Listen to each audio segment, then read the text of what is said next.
ప్రేమగల దేవా, పరిశుద్ధుడైన తండ్రి, మాకిచ్చినటువంటి విలువైన రక్షణ బట్టి వందనములు నాయన. నీ సొత్తుగా స్వకీయ సంపాద్యంగా నన్ను చేసుకున్నందుకు కూడా వందనాలు తండ్రి. మరి ఈ రీతిగా బలపరచి మీరు వాడుకుంటున్నందుకు వందనాలు. ఏనాడో కృంగిపోయి నశించిపోవలసిన నన్ను బలపరిచి నిలబెట్టి ప్రభు అనేకులకు ఆశీర్వాదకరంగా ఉంచిన నీ ప్రేమకి వందనాలు. అందుకు నేను పాత్రాలని కాదు గాని ప్రభా, నీవు ఇచ్చిన వాగ్దానం మాటను బట్టి నువ్వు సహాయపడుతున్నావు, నిలబెట్టుకుంటున్నావు నాయన. సమస్త మహిమ ఘనత ప్రభావం మీకు మాత్రమే ఆరోపిస్తున్నాను తండ్రి. నా యేసు రాజా, నా ప్రభు, నా రక్షగా, ఈ రాత్రి సమయంలో నీ బిడ్డలతో మరి వారి ఆశను బట్టి పరిచర్యలు జరిగే సంగతుల్ని నాయన బట్టి అడుగుతున్నారు. దాని నిమిత్తమై చెప్పవలసి ఉంది నాయన. నాకు మీరు తోడై ఉండండి ప్రభా. అతిశయోక్తి లేనిది ఉన్నట్టుగా చెప్పడం, అలాంటి సంగతులన్నీ తొలగించిన ఆయన యథార్థంగా ఉన్నది ఉన్నట్లుగా తెలియపరచుటకు, తద్వారా నీ నామానికి మహిమను తేగలటకు సహాయం చేతండి ప్రభా. సమస్తము నీ కృపను బట్టే నీకు మహిమకరంగానే మీరు జరిగించుకున్నారు నాయన తండ్రి. కేవలము మానవ మాత్రాలని ప్రభా నీ చేతుల్లో నువ్వే వాడుకున్నావు తండ్రి. పనికి రాని పనిముట్టును తండ్రి నువ్వు కనికరించినావు నాయన, నీకే వందనాలు. మరి ఆ దినాల్లో జరిగినటువంటి సంగతుల్ని వివరిస్తుండగా సహాయం చేయండి. అంతేకాదు నీ బిడ్డలు ఎంతో భారంగా ప్రార్థన చేస్తా వచ్చినారు ప్రభా. ఎంతో గొప్ప ప్రతిఫలాన్ని కూడా నువ్వు ఇస్తా వచ్చినావు నాయన. కనుక నీకు మహిమ కలుగునట్లు ఏ రీతిగా వివరించాలి అక్కడ జరిగిన సంగతులు నేను ఎరుగను ప్రభా. మరి అవి వివరించుటకు సహాయం చేయండి. ప్రార్థించిన నీ బిడ్డలకు సంతోషమును దయచేతండి. వారి ప్రార్థనలకు నువ్వు ఇచ్చిన జవాబుకి ప్రభా నిన్ను గణపరిచేటట్లుగా కూడా సహాయం చేయండి. ఆ రీతిగా ఇక్కడ సమయం మాకు వృధా కాకుండా మంచి శ్రేష్టమైన సమయం మాకు కలుగునట్లు కృప చూపించమని ప్రతి విధమైన చీకటి అంధకార శక్తుల్ని యేసు నామంలో బంధిస్తూ అడిగి ఉంచిన దానికంటే అత్యధికంగా చేస్తున్న మా ప్రభు కృతజ్ఞతలు చెల్లిస్తూ యేసే నామంలో ప్రార్థిస్తున్నాను తండ్రి, ఆమేన్. నమ్మకమైన నా ప్రభు నిన్నునే స్తుతింతును, నిన్నునే స్తుతింతును.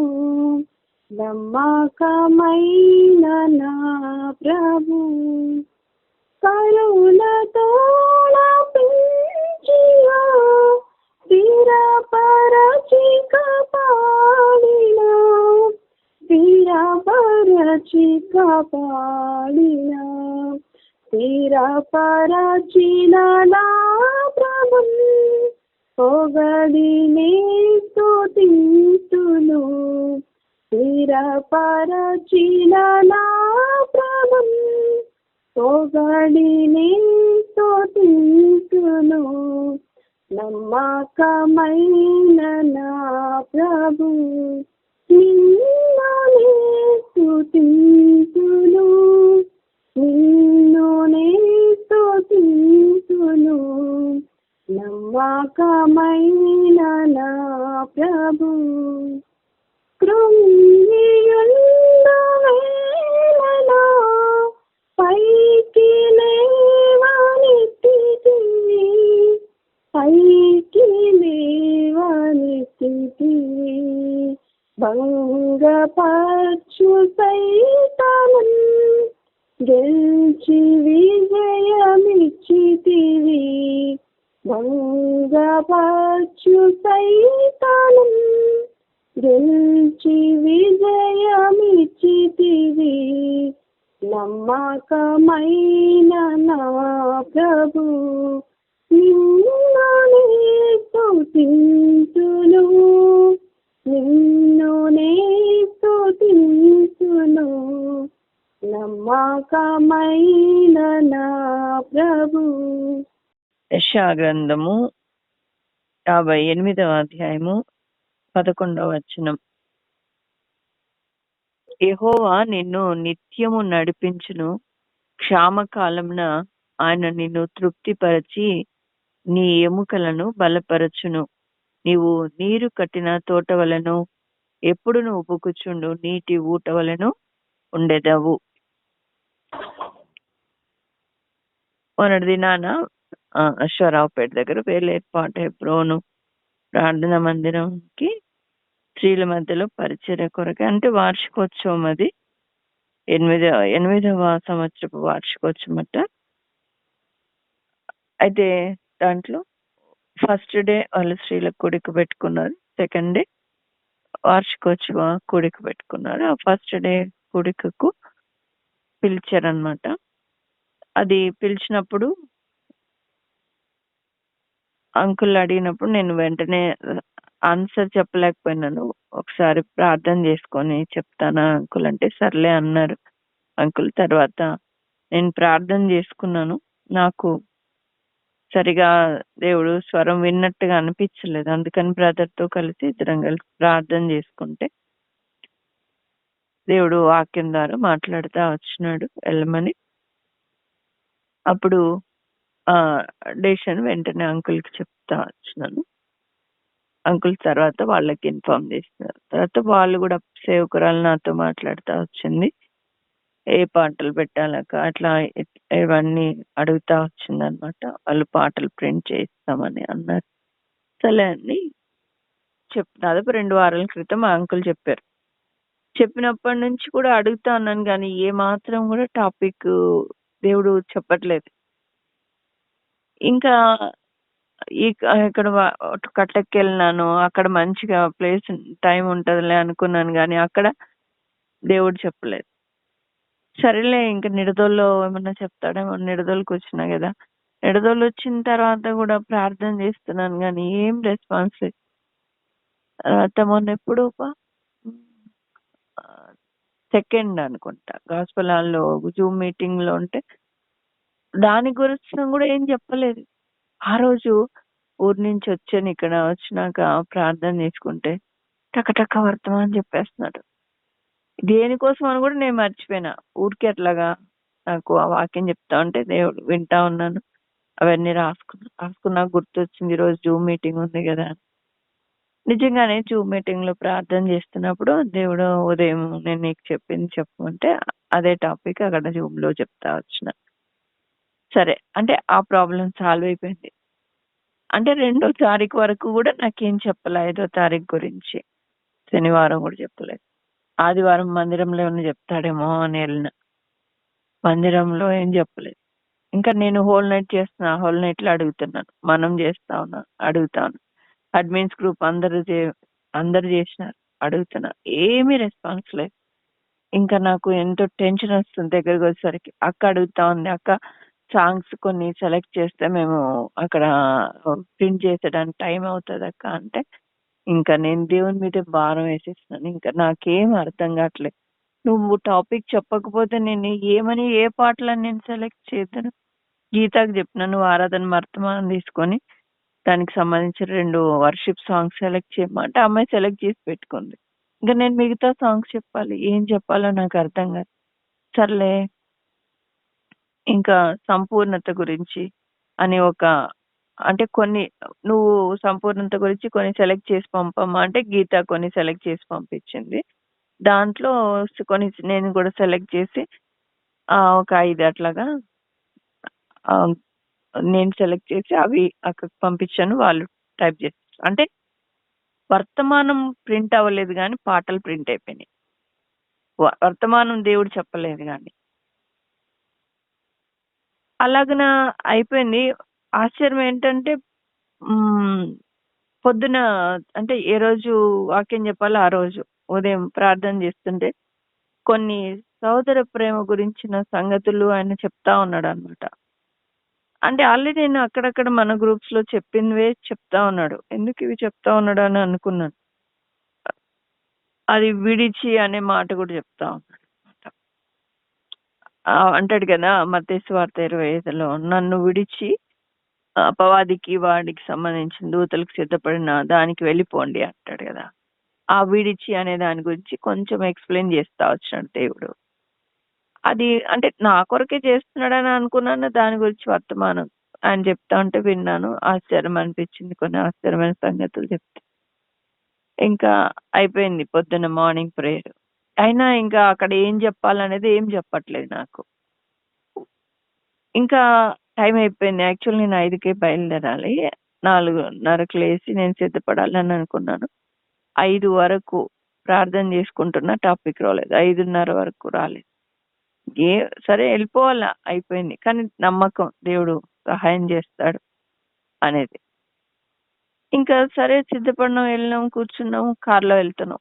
కార్లో వెళ్తుండే గీతాన్ని కూడా ఎక్కించుకున్నాను. లేట్గా స్టార్ట్ అయిపోయినా, ఎందుకంటే ప్రేయర్లో దేవుడిని అడుగుతా ఉన్నాను. అయినా కూడా చెప్పలేదు. అయినా ఇంకా టైం అయిపోతుందని లేచి వెళ్ళిపోయినా.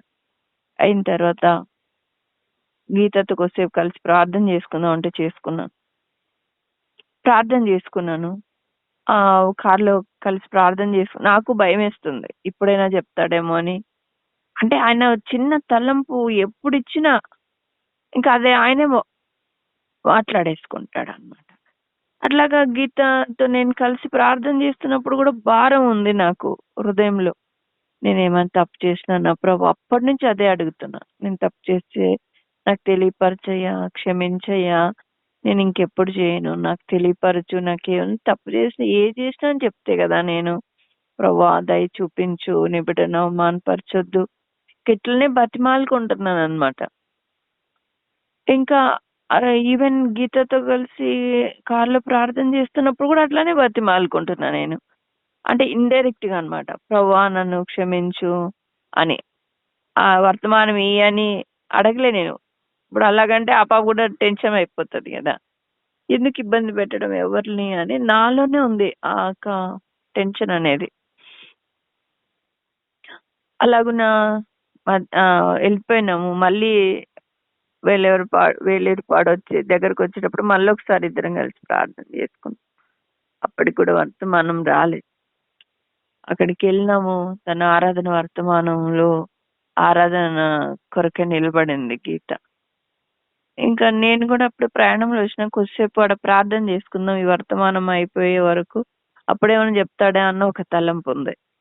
అలాగా అనుకున్నాను. మళ్ళీ ఇంకేం చెప్తాడు, ఇన్నిసార్లు అడిగితేనే చెప్పలేదు. కనీసం ఈ ఆరాధనలో కూర్చుంటే అన్న ఏమైనా మాట్లాడతాడేమో ఆరాధన వర్తమానంలో అని మళ్ళీ వాళ్ళ దగ్గరికి వెళ్ళి కూర్చున్నా వెనకాల చైర్లో. ఆరాధన వర్తమానం జరుగుతూ ఉంది. ఆరాధన అంటే నా వర్తమానం కొరకు నేనేం అడగలేదు, కానీ దేవుణ్ణి ఆరాధించగలిగేటట్లు ఆ యొక్క వాక్యాన్ని నేను వినగలిగాను. వాళ్ళతో ఆరాధించిన వాళ్ళతో ఎక్కిపించగలిగినాను. మనసు కొంచెం నెమ్మదైంది. అయితే ఇక్కడ ఒకటి జరిగింది ఏంటంటే, ఆరాధన వర్తమానం జరుగుతూ ఉండగా స్టార్టింగ్ అనమాట. సాంగ్స్ బాగానే పర్లేదు పాడినారు. ఊరికే శత్రువు కలవరం పెట్టేస్తాను. మైకు ఆ పాప పాపం భారం కలిగి చెప్తా ఉంది. టక్కున మైక్ ఆగిపోవడం, మైక్ వాళ్ళు వచ్చి అదంతా బ్రదర్స్ వచ్చి అది సెట్ చేయడం కథలు. అప్పుడు మరలా ఆ పాపకి భారం వెళ్ళిపోతుంది.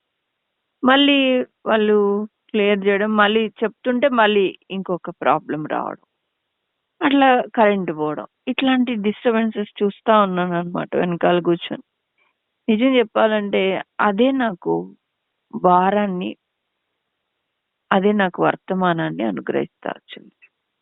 శత్రువు కలవర పెడుతుంది చూడ్డానికే కూర్చోమన్నాడేమో అనిపించింది నాకు. ఎట్టకేళ్ళకు ఆరాధన వర్తమానం చెప్పాను. అయితే నాకు ఆ కలవరాలు, డిస్టర్బెన్సెస్ అన్ని చూస్తా ఉంటే నాకు కనబడతా ఉన్నాడు శత్రువు అనమాట. ఎంత అడ్డుకోవాలని వాడు ప్రయత్నిస్తున్నాడు అనేది ఆరాధన వర్తమానాన్ని అడ్డుకోవాలనుకుంటున్నాడు. ఈజీగా అర్థమవుతుంది. ఇంకేం చెప్పాలా, నేను ఏం చేయలేను. ఇప్పుడు ఏం చేయాలి, వెనకాల కూర్చొని నేను ప్రార్థన చేస్తాను. శత్రువుని అడ్డుకొని ఆయన పరిచర్య కొనసాగింపచేయని ప్రార్థన చేస్తా ఉన్నాను. ఆరాధన వర్తమానం చెప్పింది, తర్వాత ఆరాధన చేస్తున్నారు. ఇంకా వెళ్ళినాను. తర్వాత నిలబడి 2 పాటలు పాడమని చెప్పాను, పాడారు. ఇంకా వర్తమానం స్టార్ట్ చేద్దాం అనుకుంటుండగానే మళ్ళీ కలవరం వచ్చేస్తుంది. మళ్ళీ మైకులు బంద్ చేయకుండా అయిపోతున్నాయి. ఇంకా మళ్ళీ అదే కోపం, ఆవేశం వచ్చింది. వెంటనే దేవుడు నాకు తెలియపరుస్తున్నాడు, ఇక్కడ శత్రువు బాగా పరిచర్యను అడ్డుకోవాలని వాడు పని చేస్తున్నాడు. వాడు పని చేయడానికి కారణం ఏంటంటే తగినంత ప్రార్థన లేదు. దానికి కారణం ఏంటంటే సహోదర ప్రేమ లేదు. ఏకీభవించిస్తున్నారు కానీ అంతరంగంలో ఏకీభావన లేదు. అది చెప్తాను. అంతేకాకుండా ఈ మందిరము 8వ వార్షికోత్సవం కదా, హెబ్రోన్ కదా. హెబ్రోన్ అంటే సహవాసం. కాబట్టి ఇక్కడ సహవాసం అంటే సహోదర ప్రేమనే, సహోదర సహవాసం. అదే ఇక్కడ లోపించింది కనుక దేవుడు అలాగే ఆ భారం అంటే కలిసి ఏకీభవించి వారు ప్రార్థించలేని కారణాన ఇక్కడ ఏమైంది, శత్రువు పనిచేస్తా ఉన్నాడు. శత్రువు వాడు అడ్డుకుంటున్నాడు. వాడికి ఏం పవర్ ఉంది అసలు? వాడు అడ్డుకోవాల్సిన అవసరమే ఉంది? మనలో ఆ ప్రార్థనా జీవితం శక్తి లేనప్పుడే కదా వాడికి ఛాన్స్ దొరికేది. కాబట్టి ఆ కోపం అనేది అట్లా వచ్చేసింది. అలాగున్న దేవుడు తన ఆత్మతో నన్ను నింపినాడు. అప్పటికప్పుడు ఆ పరిస్థితుల్ని తెలియపరిచి భారం కలిగి మోకరించి అప్పుడు నేను వాళ్ళతో చెప్తా వచ్చినాను. సడన్ గా నేను మాట్లాడుతా ఉన్నాను, స్టార్టింగ్ లోనే ధైర్యపరుచుతా ఉన్నాను అనమాట. ఇవన్నీ శత్రు కార్యాలు, జాగ్రత్తగా ఉండాలి అంటుండగానే సడన్ గా వాళ్ళు రికార్డింగ్ ఏదో పెట్టుకున్నారు, వీడియో రికార్డింగ్. దాంట్లో నుంచి పాట వచ్చేస్తుంది, పిల్లలు పాడిన పాట. ఏంటిది ఇట్లా పాట వచ్చేసి నేను ఆగిపోయేసాను. తర్వాత పాస్టర్ తొందరగా వెళ్ళేది కట్ చేసింది. సెల్ ఫోన్ నుంచి వస్తుంది అనమాట. సడన్ గా అనమాట, అది ఎవ్వరు కూడా కదిలించలేదు, అదంతా అది వచ్చేస్తుంది. ఇంకా సిస్టర్ కట్టేయంగానే వెంటనే వాళ్ళకి క్లియర్ చేస్తాయి, ఇదన్నీ ఆటంకాలు ఎందుకు వస్తున్నాయి, సాతాను ఇవన్నీ తీసుకొని వస్తున్నాడు. కాబట్టి వాడు ఏమి శక్తి లేని వాడు భయపెట్టేవాడు అంతే. మనలో ఉన్నవాడే లోకంలో ఉన్నవాడి కంటే గొప్పవాడు. ఇంకా వాడు అనుకోగానే నాకు ఎక్కడ లేని కోపము, రోషం, భారము దేవుడు అనుగ్రహిస్తూ వచ్చాడు. ఇప్పుడే వాడిని మనం బంధిస్తామని అందరూ మోకరించండి, ఏకీభవించి ప్రార్థన చేస్తామని. అప్పుడు ప్రార్థన చేసి శత్రువుని బంధించడానికి దేవుడు సహాయపడతా వచ్చినాడు. అది మొదలుకొని ఇంకా ఏం డిస్టర్బెన్సెస్ అనేది రాలి. ఇంకా అసలు నాకు అడ్డు అంటే ప్రసంగానికి ఎక్కడ ఏ ఆటంకం కూడా లేదు అంతే. చివరి వరకు కూడా మధ్యాహ్నం సెక్షన్ కూడా అలాగున్న శత్రువు ఆపబడ్డాడు. ఇంకా ప్రేయర్ అయిపోయినాక లేచి నిలబడి ఇంకా హెబ్రోను అంటే ఆ సహోదర ప్రేమ, అది దేవుడు అదే చెప్తా. నువ్వు దాని గురించి చెప్పు. ఫస్ట్ మెసేజ్ అదే, సెకండ్ మెసేజ్ కూడా ఏది 133వ కీర్తనలో ఉంటది కదా, శాశ్వత జీవమును ఆశీర్వాదమును అచ్చట ఉంటది. ఎక్కడ? సహోదరుల ఐక్యత ఉంటది అక్కడ. ఫస్ట్ సెక్షన్ లో ఎంతో భారంగా అన్నమాట, ప్రతి ఒక్కరితో దేవుడు ఖచ్చితంగా మాట్లాడని చెప్పగలరు. అలా దేవుడు తన కార్యం చేస్తూ ఒక సిస్టర్ ఎంతో భారంగా ప్రార్థన చేస్తూ అందరి తరపున ప్రార్థన చేస్తూ వచ్చినారు. సెకండ్ మెసేజ్ కూడా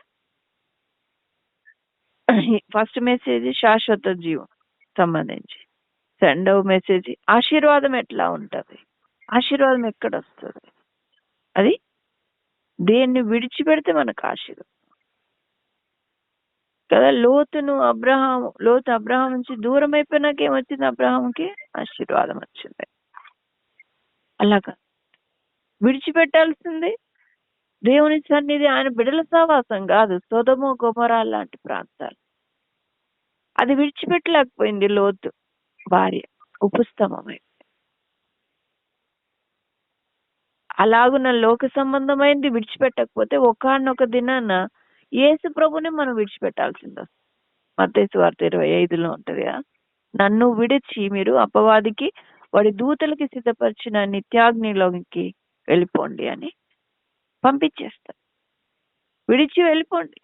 అంతవరకు అంటే రక్షించబడిన బిడ్డలే, ఆయనతో పాటు సావాసం కలిగి ఉన్న వాళ్ళే ఎంతసేపు ఉన్న మేకల్లాగానే ప్రవర్తిస్తూ తోటి సహోదరులకు ఆకలి కొంటే ఆహారం ఇవ్వక, దప్పికొంటే దాహం తీర్చక అలాగనే ఉండటం కారణాన అది వీళ్ళు చేసింది మిక్కిలి అల్పులైన ఈ నా సహోదరులకు మీరు చేయలేదు గనక నాకు చేయలేదంటాడు యేసుప్రభు.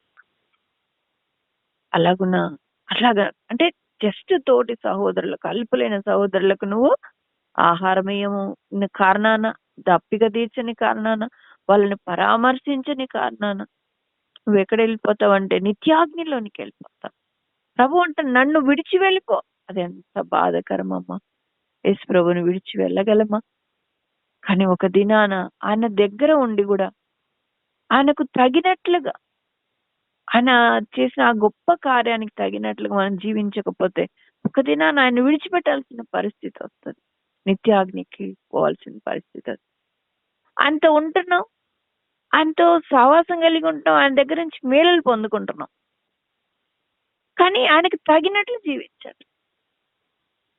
ఆ దినాన నిత్యాగ్నికి వెళ్ళిపోవాలి. ఇది విషయమే కదా. అది అది అక్కడ జరిగిన సంగతి. అట్లానే ఈ రోజు రాత్రి వాక్యం కూడా మనం చూసుకుందాం. అదే మత్తయి సువార్తలు మనం చూద్దాం. ఇంకా అక్కడ జరిగిన సంగతి ఏంటంటే మధ్యాహ్నం యాక్చువల్గా అయితే నేను మధ్యాహ్నము గీతాకి ఆరాధన వర్తమానం ఇచ్చాను. మధ్యాహ్నం కూడా గీతాకి సాక్ష్యము ఇచ్చాను. సాక్ష్యం తీసుకోమా అంటే సర్లేక్క అనంది. కానీ కార్లో వచ్చేటప్పుడు అక్క సాక్ష్యం మీరు చెప్తేనే బాగుంటది అక్క, నేను ఆరాధన కావాలంటే తీసుకుంటాను అంటే నాకు కూడా ప్రార్థన చేస్తున్నప్పుడు అట్లనే వస్తుంది ఆరాధన సాక్ష్యం చెప్పు అని. అయ్యో నేను ప్రభు అమ్మాయికి ఇచ్చినాను, మళ్ళీ తీసుకుంటే ఏం బాగుంటదని నేను అనుకుంటాను. నేను ఇచ్చేటప్పుడు నా సొంతంగానే ఇచ్చినానులే, ప్రభు చిత్తం అడగలే. ఆరాధన వర్తమానం మాత్రం ప్రభు చెప్తా అన్నాడు గీతకి ఇమ్మని ఇచ్చినాను. అయితే అయితే ఆ యొక్క సాక్ష్యం మాత్రం ఎట్లా ప్రభు ఇప్పుడు చెప్తే అని అనుకుంటా ఉన్నాను. కానీ గీత అక్క మీరు చెప్తే బాగుంటది అక్క అంటుంది కార్లో. సర్లే నేను కామ్గా ఉన్నాను, ఏమి రెస్పాన్స్ ఇవ్వలేదు. సరే చూద్దాము ఏం జరుగుతుందా. మధ్యాహ్నం అయిపోయింది మెసేజ్. మధ్యాహ్నం భోజనాలు చేసిన తర్వాత పాస్టర్ అమ్మ వచ్చి చెప్తాను అక్క అంటే నేను అమ్మాయి చెప్తుంది గీత అంటే అక్క మీరు సాక్ష్యం అని అంటే నేను వర్తమానం చెప్పేటప్పుడు ఏమన్నా దేవుడు గుర్తు చేస్తే చెప్తాలేండి అని చెప్పింది. కానీ ఉదయం 2 వర్తమానాలు సాక్ష్యం ఏమి దేవుడు గుర్తు చేయలే, నేను చెప్పలే. ఇంకా ఆ సిస్టర్ వచ్చి అడుగుతున్నారు అనమాట, ఇలాగా స్వామి సాక్ష్యం అడుగుతున్నారండి అందరూ అని. అప్పుడే గీత కూడా పక్కన. ఇంకా అది 3వసారి అనమాట. ఒకసారి ప్రార్థిస్తుండగా దేవుడు నేనే సాక్ష్యం చెప్తున్నాడు, ప్రార్థన చేపించినాడు. ఒకసారి గీతనే మీరు చెప్పండి అక్క అంటుంది. ఇంకా కన్ఫర్మ్ అవ్వలే. 3వసారి సేవకురాలు వచ్చి మీ సాక్ష్యం అడుగుతున్నారండి. ఇంకా కన్ఫర్మ్ అయిపోయింది. గీత అనే పక్కన ఉంది. అక్క దయచేసి మీరు చెప్పండి, సాక్ష్యంతో పాటు వర్తమానం చెప్తారు కదా మామూలుగా గ్రూప్ లో, అట్లనే చెప్పండి, లేకపోతే అది సపరేట్ ఇది సపరేట్ అని చెప్పండి. సరేలే మా దేవుడు ఎట్లా నడిపిస్తాడో అని చెప్పాను. తర్వాత మధ్యాహ్నం కూడా అట్లనే సాక్ష్యం కొరకని స్టార్టింగ్ చేసి ఇంకా అది అట్లానే కంటిన్యూ అయిపోయింది. సాక్ష్యం దాంతో పాటు వాక్యం దాదాపు 1 గంట 1:40 నిమిషాలు. దేవుడి మహాకృప అది. నేను అస్సలు అనుకోనే లేదు అస్సలు నేను అట్లా జరుగుతుందని. ఎందుకంటే ఉదయం 2 వర్తమానంలో ఒకసారైనా రక్షణ కొరకై ఆల్టర్ కాల్ ఇవ్వాలని అనుకున్నాను. కానీ నా తలంపు వేరు, దేవుని తలంపు వేరు. అలాగే రావటం లేదనమాట. నాకు భారం లేనప్పుడు నేను దాన్ని పట్టి పీకి చిత్రవద చేయలేను. పొద్దున వర్తమానంలో రాలేదు. మధ్యాహ్నం వర్తమానంలో అయితే సాక్ష్యం అయిపోయిన తర్వాత ఒకటేసారి ప్రతిష్ఠించు అనేక మందిని అనే భారం వచ్చేస్తుంది. నువ్వు ఒంటరిగా నిన్ను 1000 మందిగా చేసిన అనేక మంది దుఃఖంతో ఉన్న వాళ్ళు ఉన్నారు. అంతకుముందు సిస్టర్ కూడా చెప్పారు, ఎక్కువ మంది ఇక్కడ రక్షించబడిన వాళ్ళు దాదాపుగా అందరు కూడా రక్షించబడినారని చెప్తాను. బట్ దేవుడు నాకు కూడా భారం ఇస్తుంది ఏంటంటే మధ్యాహ్నం ఇదే వర్తమానం, అది సాక్ష్యం అయిపోయిన తర్వాత, సాక్ష్యం వర్తమానం అయిపోయిన తర్వాత మీరేం ఆధారపడద్దు, ఏ ఒంటరితనంలో ఉన్నాయి ఏమి బాధపడద్దు, నిన్ను దేవుడు వాడుకుంటాడు. నువ్వు ఆయన చేతిలో ముడి సరుకులాగా వచ్చి అంతే, ఏమి నీ చేత కాదు, నాకు ఇది రాదు అది రాదు అనుకోవద్దు. ఆయన చేతిలో నేను అది కూడా సాక్ష్యం చెప్తా వచ్చిన. నాకు ఈవెన్ ప్రార్థన చేయడం కూడా రాదు. నేను ప్రార్థన చేస్తా అంటే పక్కన ఉన్న సిస్టర్స్ కూడా నవ్వుకొని మొహాలు ఒకరు చూసుకుంటా ఉన్నారు. అంటే అలాంటి స్థితిలో ఉన్న నన్ను దేవుడు ఈ స్థితికి తీసుకొని వచ్చినాడు. ఎంతో కాలంగా ఓ 10 సంవత్సరాలు అవుతుందంతే. ఈ సంవత్సరాల్లోనే దేవుడు ఇలాగున ఆశీర్వదిస్తూ వచ్చినాడు. కాబట్టి నీకు ప్రార్థన రాదు, పలానా ఏది రాదు ఇది రాదు ఏం భయపడాడు. ఆ చేతిలోకి రా, వాడబడ్డానికి నాకు ఇష్టమయ్యా. నీ చేతిలోకి నీకు ఇష్టం వచ్చినట్టు అని వాడు. ఏ తల్లంతా నాకు తెలియదు, ఏ రకంగా వాడుకుంటాడు నాకు తెలియదు. ఆయన చేతిలోకి రా అని వాడుకుంటాడు. అట్లాగా దేవుడు ప్రేరేపణ బట్టి చెప్తా వచ్చినప్పుడు నిజంగా వచ్చింది 60 మంది 70 మంది ఉంటారు. దాంట్లో దాదాపుగా 12 మంది పేర్లు రాసుకుంది గీత. పేపర్ పెన్ను అనుకోకుండా కూడా నా బ్యాగ్ లో అట్లా పేపర్ ఎందుకో ఉదయం ఏమైనా తలంపు వస్తే రాసుకుందామని ఒక పేపర్ కట్ చేసి నా బ్యాగ్ లో పెట్టుకున్నాను. పెన్సిల్ పెన్ను నా దాంట్లో ఉంటది. అది ఇంకా అందరి చేతులు ఎత్తంగానే గీతకి పేపర్ పెన్ ఇచ్చాను. వెళ్ళి వాళ్ళ పేర్లంతా నోట్ చేసుకొని వచ్చి ఇట్లాగా 12 మంది అట్లాగా సంపూర్ణంగా ప్రభు చేత వాడబడ్డానికి సంపూర్ణ సమర్పణ ప్రతిష్ఠించుకున్నారు. అట్లా అది ఎంతో సంతోషం. నాకు ఎంత తృప్తి అయిందంటే, నేను ఇప్పుడు సమయంలో మీకు ఎందుకు చెప్తున్నానంటే, మీరు నా వెనకాల ఎంతో ప్రార్థించినారు. నిజంగానే చెప్తాను, 100% మీ భారం మీ ప్రార్థనే అది నాన్న అక్కడ కార్యం చేస్తా వచ్చు. దేవుడు లాస్ట్ వరకు కూడా నాకేమి కూడా వర్తమానం లేదు. వెనకాల మీరు చేస్తున్న ప్రార్థనలే నాకు అట్లాగా అందిస్తా ఉన్నాయి. గీత చెప్తా ఉంది కదా, అక్కడ ఎవరో ఇస్తుంటే అది తీసుకొని ఇక్కడ మాట్లాడుతున్నట్టుగా ఉంది అని చెప్తా. అలాగే ఎట్లా మొదలవుతుందో, ఎట్లా కొనసాగుతుందో, ఎట్లా అంతమవుతుందో తెలియదు. ఎవరు ఏ భారం కలిగి ప్రార్థన చేస్తా వచ్చినారు అన్ని ఆయన దగ్గరికి చేరినాయి. అవన్నీ ఒక రూపాన్ని అక్కడ అనుగ్రహిస్తా వచ్చినాయి. ఖచ్చితంగా చెప్తాను, ఏదో ఆషామాషిగా చేతితే మంచిదని ఎత్తిన వాళ్ళు కాదు. ఖచ్చితంగా భారం కలిగి ప్రభుకి ప్రతిష్ఠించుకున్నవాళ్ళు, తమను తాము ప్రభుకి అర్పించుకున్నవాళ్ళు ఆ పేరు. అలాగున్న దేవుడు గొప్ప కార్యం చేస్తా. ఇప్పుడు రక్షిస్తే ఒక్కరే రక్షించబడితే, ఇప్పుడు దేవుడు ఇచ్చిన భారం ఏంటంటే, నువ్వు వచ్చిన అదే విషయం చెప్తుంటే, ఇప్పుడు నన్ను చెప్తాను వాడుకున్నాడు, నిన్ను వాడుకోగలడు. నేను ఇప్పుడు అనేక మందికి ఆశీర్వాదకరంగా నన్ను పెట్టినాడు, ఇప్పుడు నిన్ను కూడా పెడతాడు అక్కడ. ఆయన చేతిలోకి రా అంతే చాలు. అలాగున వాళ్ళు దేవుని చేతిలోకి వస్తా. ఆ తర్వాత చివరి ప్రార్థన కూడా చేస్తున్నప్పుడు భారం అది వింటే మీకు కూడా అర్థమవుతుంది. సాక్ష్యం మీకు పెట్టినట్లేదు కదా, నేను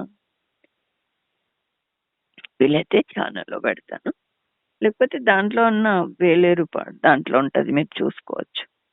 ఆ సాక్ష్యం చివరిలో అయిపోయిన తర్వాత లాస్ట్ లో ప్రార్థన చేస్తాను కదా, ఆ ప్రార్థనలో దేవుడు ఎన్నో రకాలుగా చేతులెత్తిన వారిని దీవిస్తూ వచ్చినాడు. ఆ ప్రార్థన ఖచ్చితంగా 100% ఆ ఆశీర్వాదాలన్నీ వాళ్ళలో నెరవేర్చబడతాయి.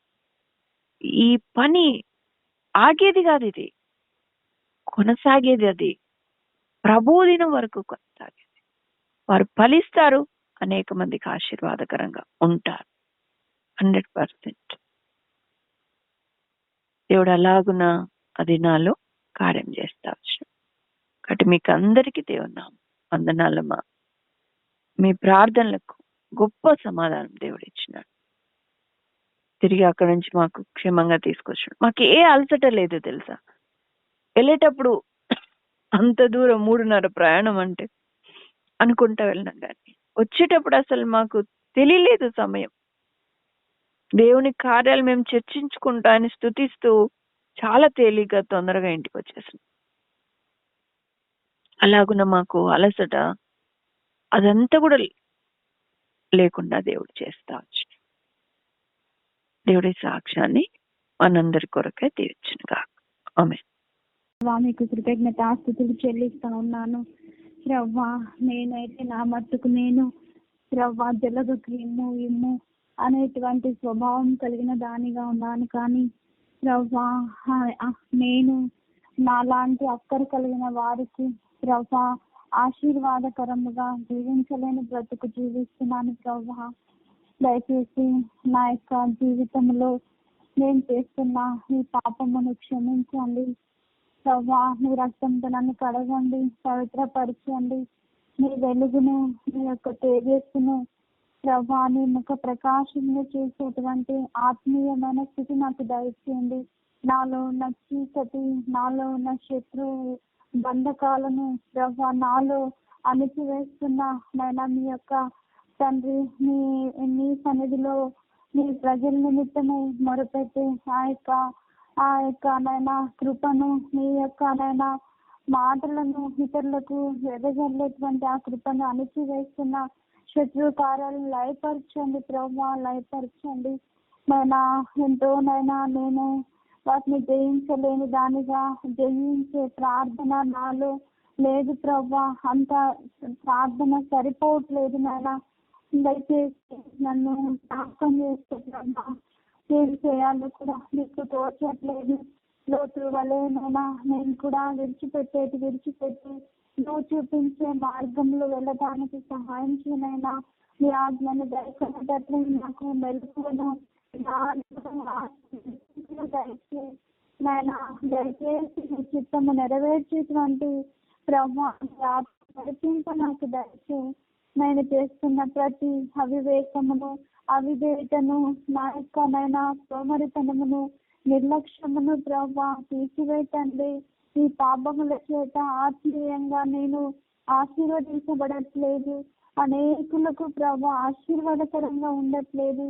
ఈ పాపములు నాకు అడ్డొస్తున్నాయి ప్రభా, క్షమించి వాటిని వేర్లతో పెకిలించి వేయండి. పెకిలించి వేనైనా ఎంతైనా నా ప్రాణ ఆత్మ దేహములను కడుగు తండ్రి, పవిత్రపరచు నైనా, పరిశుద్ధపరచు. నువ్వు కోరిన విధానములు నీకు మహిమకరంగా జీవించుటకు సహాయం చేయనైనా, సహాయం చేయండి. లోబడుటకు అయా సంపూర్ణంగా లోబడుటకు భయభక్తులతో నమ్మకంగా మీ ఆజ్ఞలు కట్టలను గైకొనేటట్లు సహాయం చేయండి ప్రభా.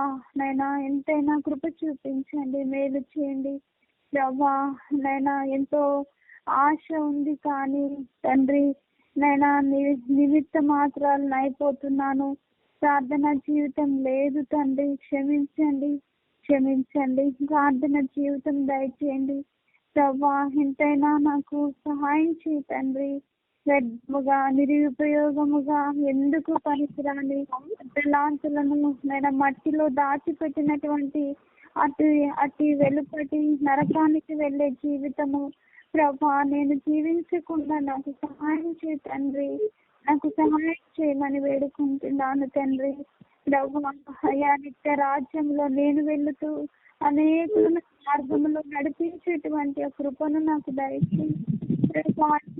వెలుగుని, జ్ఞానముని, ఆత్మ సమానముని అభిషేకం మీరు మాట్లాడే 5వ తారీఖునైనా ఆ యొక్క ప్రాంతంలోని రాష్ట్రాలని అక్కను నైనా తండ్రి ద్వారా వాక్యం ద్వారా మీరు వాడుకున్నందుకే మిమ్మల్ని ఆరాధిస్తా ఉన్నాను ప్రభా. అయ్యా మీ బిడ్డలను తండ్రి మీరు బలపరుచుకున్నందుకే, అయ్యా అక్కడ ఉన్న శత్రువులు మీరు బంధించినందుకే స్తుతించి మహిమపరుస్తున్నాను తండ్రి. గీతానైనా దేవులాక్కను ప్రభా మీరు బలంగా అక్కడ వాడుకొని వారి అక్కర కొరకి అయ్యా నీ కొరకే వారు ప్రతిష్ఠించుకోవటానికి ప్రభా మీకే స్తుతులు, స్తోత్రములు, వందనములు చెల్లిస్తా ఉన్నాను ప్రభా. ఎంత అక్కర కలిగి ఉందో భూమి మీద కోత విస్తారంగా ఉందయ్యా. పనివారు కొదువుగా ఉన్నారు తండ్రి. అయ్యా అనేకులు అయిన పనివారులు అయినా మీ కొరకు సమర్పించుకొని నీ యొక్క నైనా తండ్రి పొలంలో పని చేయగలిగేటట్టు సహాయం చేయండి. అయ్యా తీర్మానించుకున్న నీ బిడ్డల యొక్క తీర్మానాలపైన స్థిరపరచండి, బలపరచండి ప్రభా, నడిపించండి. అట్లా మీరు మేలు చేసినందుకే స్తోత్రములు చెల్లించుకుంటూ అయ్యా మీరు చేసుకొచ్చిన ప్రతి మేలను బట్టి కూడా మీకే కృతజ్ఞతాస్తుతులు చెల్లిస్తూ యేసు ప్రభు నామమున స్తుతించి ప్రార్థించి వేడుకొనుచున్నాము తండ్రి. ఆమేన్.